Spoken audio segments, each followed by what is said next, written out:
We do turn now to the growing fallout from that security breach involving the Trump administration's national security team. The defense secretary insisting he did nothing wrong after the attack plans inadvertently shared with a reporter were published. Our chief global affairs correspondent, Martha Raddatz, has the latest. Martha, good morning. Good morning, Whit. There were more than a dozen top administration officials on that text chain, but it was Pete Hegseth who transmitted detailed, highly sensitive information about a U.S. attack long before it happened. Overnight, Defense Secretary Pete Hegseth declining to answer questions after text messages at the heart of this national security breach have now been published. Mr. Secretary, are you still using Signal?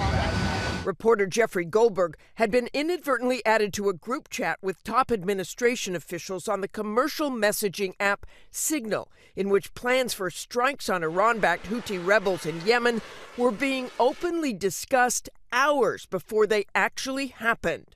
Team update, Hegseth wrote. Weather is favorable. Just confirmed with CENTCOM. We are a go for mission launch. Hegseth explaining what would happen next. 12:15. F-18s launch, first strike package. Then writing that about 2 hours later, more F-18s launch, second strike package. He told the group that 5 minutes after that, strike drones on target, adding, this is when the first bombs will definitely drop.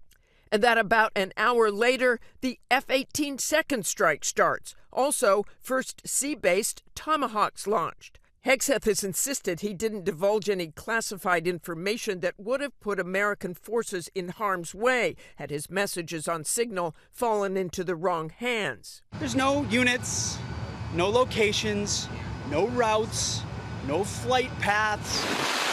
For this kind of an operation, those F-18 fighter jets would only have been launched from one place, the USS Truman in the Red Sea, and Hegseth provided the timing of the launch in the group chat. Earlier in the day, the secretary refusing to answer more pointed questions. Thank you very much. We're heading off strike plans before they launched. Mr. Secretary, how do you square what you said with what your messages show? Before the texts were revealed publicly, CIA Director John Ratcliffe and Director of National Intelligence Tulsi Gabbard claimed there was no mention of specifics about weapons or timing. Did this conversation at some point include information on weapons packages, targets, or timing? Not that I'm aware of. Director Gabbard, same question.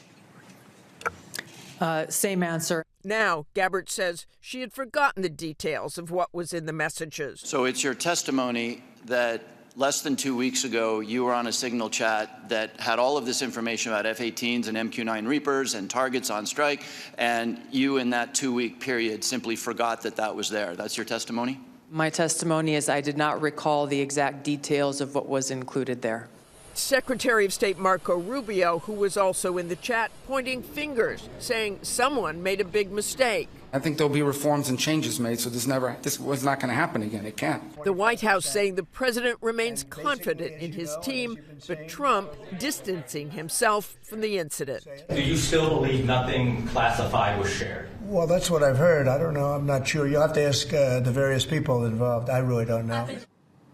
The president also calling this security breach a witch hunt, but Democrats and even some Republicans are adamant that revealing highly sensitive operational details could have put U.S. pilots and other service members in danger if the information had gotten into the wrong hands. Lindsay? All right, Martha, thanks so much.